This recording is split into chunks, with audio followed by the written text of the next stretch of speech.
वो 5 इंजन से थोड़ा सा डिसबैलेंस हो रहा था। लास्ट की जो 10 मीटर की ऊंचाई होगी वो सबसे क्रूशियल होगी। हाँ, प्रयास में अभी तक तो जितने भी इंफॉर्मेशन आ रही है इसरो की तरफ से वो सक्सेसफुल है।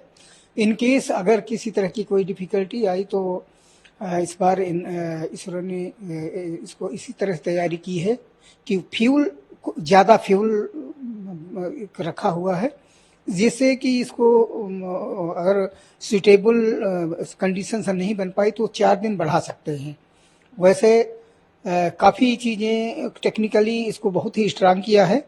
जैसे कि जो पहले में फेल्योर था वो था कि उसकी स्पेस था 500 मीटर इंटू 500 मीटर, इतने एरिया में ही वो लैंड कर सकता था, उतने के लिए ही बनाया था। इस बार इन्होंने 4.3 मल्टीप्लाई 2.5 यानी 4.5 गुणे 2.5 किलोमीटर का एरिया इनको मिल रहा है। तो उस वक्त इनका जो हाई रेजोल्यूशन कैमरा विक्रम के साथ है वो ऊपर से इनिशियल जो 25 किलोमीटर ऊपर जब वहां पर लैंडिंग के लिए तैयार होगा वो उस वक्त उसको मॉनिटर करेगा कि सेफ लैंडिंग कहाँ हो सकती है, और अगर इन केस उसको सुटेबल जगह नहीं मिली तो फिर उसको ये 4 दिन के लिए खिसका सकते हैं। और फिर भी ज़्यादा उम्मीद है कि उसको सर्च करके वो सही टाइम पर ही हो। और इसके अलावा इनकी टेक्निकल दूसरी चीज़ ये है कि इसकी जो लेग्स हैं वो बहुत स्ट्रांग है।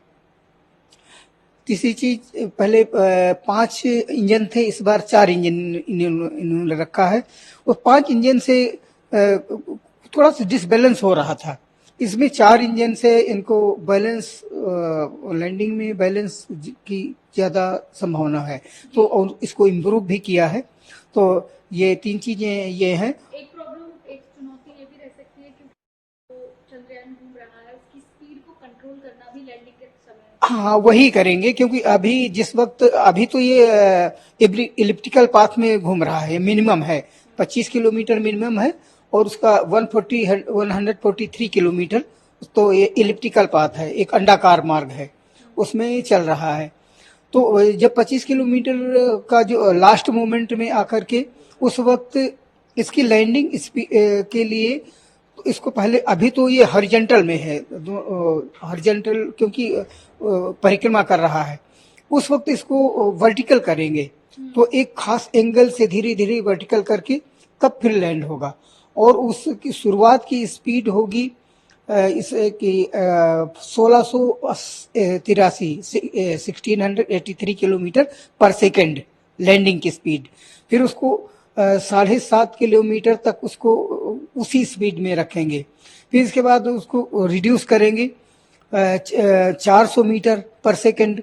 इसके बाद और ये 50 उसको 150 किलोमीटर पर सेकंड पर आएगा, फिर 50 किलोमीटर पर सेकंड में आएगा, सारे मीटर्स में है। और लास्ट की जो 10 मीटर की ऊंचाई होगी वो सबसे क्रूशियल होगी। उस वक्त ये टोटल वर्टिकल होगा और उसकी स्पीड हो जाएगी 2 मीटर पर सेकेंड।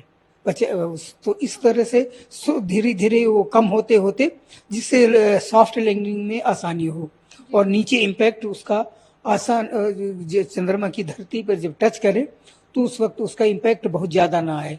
जी सर, आम लोग जैसे की तस्वीरें हमें नजर आती जी, हैं, धूल मिट्टी या जो भी गड्ढे हैं, लेकिन जब ये लैंड करेगा चंद्रयान, तो क्या चंद्रमा पर भी क्या हलचल हो सकती है, क्या स्थिति चंद्रमा की होगी उस वक्त?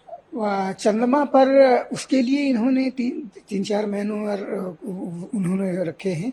एक तो सिज्मोमीटर लगाया है, वो सो विक्रम में है।